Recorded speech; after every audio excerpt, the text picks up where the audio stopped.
Before the PGA Tour spotlight found him, Jordan Spieth had already built one of the strongest junior and amateur resumes in golf. He rose through the junior ranks, won the US Junior Amateur twice, and by the time he left high school, he was already being mentioned alongside Tiger Woods. In 2010, that promise got its first real test. In 2010, Spieth accepted an exemption to play in the PGA Tour's Byron Nelson Championship. It was the event's first amateur exemption since 1995, putting him alongside names like Justin Leonard and Tiger Woods. Jordan made the cut. After Patrick Cantlay's decision to turn pro, Spieth's path shifted too. That same year, after failing to advance to the final stage of PGA Tour qualifying school, 19-year-old Jordan Spieth turned professional midway through his sophomore year. He partnered with Under Armour in January and BioSteel sports supplements in March 2013. But his start was rocky, missing the cut by 2 shots at the Farmers. But momentum soon arrived. With 9 top 10 finishes, and only 2 weeks before his 20th birthday, Spieth won the John Deere Classic on the 5th hole of a sudden death playoff against defending champions Zach Johnson and David Hearn. He became the 4th youngest PGA Tour winner and the first teenager to do so since Ralph Guldahl. Guldahl had last done it at the Santa Monica Open in 1931. With that win, Spieth earned full PGA Tour status and entry into the next 3 majors. Then, after a final round 62 at the Deutsche Bank Championship vaulted him into a tie for 4th, Captain Fred Couples called with another opportunity. It was a place on the 2013 President's Cup team. By the end of his first season, Spieth was named Rookie of the Year after winning $3.8 million, ranking 10th on the money list and 22nd in the official world golf ranking. Then, in 2014, he arrived at the Masters and shared the 54-hole lead with Bubba Watson. At one point, Spieth held the solo lead by 2 strokes and was in position to become the youngest Masters champion in history, ahead of Tiger Woods. Back at Augusta a year later, he went even further. Spieth broke the 36 and 54-hole records, finishing day 3 at 16 under par. In the final round, he reached 19 under, then bogeyed the last to tie Tiger Woods' 1997 mark of 18 under par. Still good enough for his first major and a rise to number 2 in the world. 2 months later at the US Open, Spieth was winning again, finishing at 5 under and beating Dustin Johnson, who 3-putted from 12 feet on the 18th green.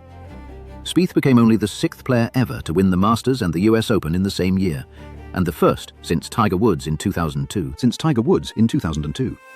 He failed to continue the Grand Slam after coming 4th at the Open. Spieth chose to stay in the US and play the John Deere Classic, where he shot a career all-time low of 61, and eventually going on to win. Whilst most of the top-ranked players were playing in Aberdeen at the Scottish Open, preparing for the links. Then, after finishing second to Jason Day at the 2015 PGA Championship, he became world number 1 in the official world golf ranking, the 18th different golfer to earn that honor. He held the top spot for 2 weeks in August 2015 and 1 week in September. The FedEx Cup playoffs still offered another prize. Spieth won the Barclays and the Deutsche Bank Championship, the first 2 events of the FedEx Cup playoffs. A tie for 13th at the BMW Championship left him second in the standings, but with only a victory needed to clinch the title, Spieth won the 2015 Tour Championship at Eastlake Golf Club by 4 strokes. With that victory, his 5th of the year, Spieth became the 9th FedEx Cup champion and earned a $10 million bonus. He won $12 million in 2015 aside from that bonus, a PGA Tour single-year record, and regained the number 1 world ranking. Spieth opened the 2016 season with another statement, winning the Hyundai Tournament of Champions by 8 strokes over Patrick Reed. His 30 under par total was a personal best, and only the second time a player had reached 30 under on the PGA Tour. But at the Masters, the story turned. Spieth held a lead over Rory McIlroy entering the weekend and led by 1 after a 3rd round 73. Then, after taking a 5-shot lead into the back 9 on Sunday, he suffered one of the biggest collapses in Masters history, with many comparing it to Greg Norman in 1996. After bogeys at the 10th and 11th, Spieth hit 2 balls into the water at the par 3 12th, making quadruple bogey and falling into a tie for 4th.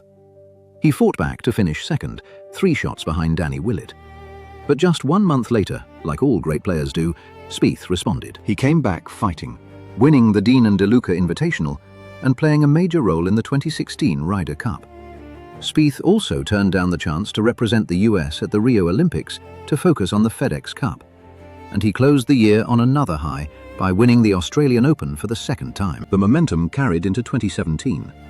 Spieth opened the year by winning his 100th PGA Tour event at the AT&T Pebble Beach Pro-Am at 19 under par.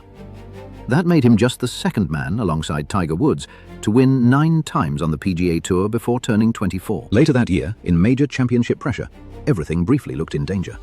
With 5 holes remaining, Spieth drove his ball 100 yards right of the fairway on the par 4 13th, took an unplayable lie and a 1-stroke penalty, but limited the damage brilliantly by hitting a 3-iron from the practice range area and making bogey, staying just 1 behind Kuchar. What followed was unforgettable. Spieth nearly holed his tee shot at 14 and made birdie, drained a 35-foot putt for eagle at 15, then added birdies at 16 and 17. He closed with a 69, finished 3 strokes ahead of Matt Kuchar, and became only the second player after Jack Nicklaus to win 3 of the 4 men's majors before age 24, before his 24th birthday. Jordan Spieth had been breaking records from the moment he stepped on tour. And now, being compared to Tiger Woods and Jack Nicklaus, he was set for an incredible career, and we all couldn't wait to watch. Well, so we thought. It looked like he was starting the year well after sinking a 90-foot putt at the Phoenix Open. He then failed to defend at the AT&T, finishing 20th. Off the course, Jordan was named chairman of the PGA Tour's Player Advisory Council, succeeding Davis Love III. But on the course, he was struggling with his putting early in the year, even as a tie for 9th hinted at some encouragement. At Genesis, that tie for 9th left him optimistic, saying, "I putted extremely well, which is awesome." A tie for 14th followed at the WGC Mexico. But the pattern stayed uneven. He missed the cut at 5 over at the Valero Open, then finished 3rd at the Houston Open and the Masters. The inconsistency was clear, and it did not improve. Over his next 12 starts, Spieth managed just 1 top 10 and also missed the cut at the US Open. It marked the end of Jordan's first winless season, and into 2019, the slump continued painfully, with his best finish only 21st in his first 12 starts. With 3 missed cuts in those 12 starts, Spieth was headed toward the worst season of his career to date as he arrived at Bethpage Black for the PGA Championship.